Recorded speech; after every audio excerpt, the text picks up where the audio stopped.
السلام عليكم ورحمة الله وبركاته. أعوذ بالله من الشيطان الرجيم. بسم الله الرحمن الرحيم. وإذ غدوت من أهلك تبوئ المؤمنين مقاعد للقتال والله سميع عليم. إذ هم الطائفتان منكم أن تفشلا والله وليهما وعلى الله فليتوكل المؤمنون. ولقد نصركم الله ببدر وأنتم أذلة فاتقوا الله لعلكم تشكرون. إذ تقول للمؤمنين ألن يكفيكم أن يمدكم ربكم ب3,000 من الملائكة منزلين بلى إن تصبروا وتتقوا ويأتوكم من فورهم هذا يمددكم ربكم ب5,000 من الملائكة مسومين وما جعله الله إلا بشرى لكم ولتطمئن قلوبكم به وما النصر إلا من عند الله العزيز الحكيم.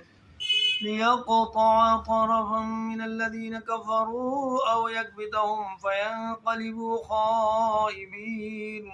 ليس لك من الأمر شيء أو يتوب عليهم أو يعذبهم فإنهم ظالمون. ولله ما في السماوات وما في الأرض يغفر لمن يشاء ويعذب من يشاء والله غفور رحيم.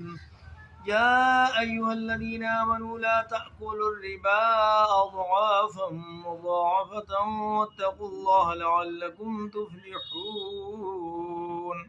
واتقوا النار التي أعدت للكافرين وأطيعوا الله والرسول لعلكم ترحمون. وسارعوا إلى مغفرة من ربكم وجنة عرضها السماوات والأرض أعدت للمتقين الذين ينفقون في السراء والضراء والكاظمين الغيظ والعافين عن الناس والله يحب المحسنين.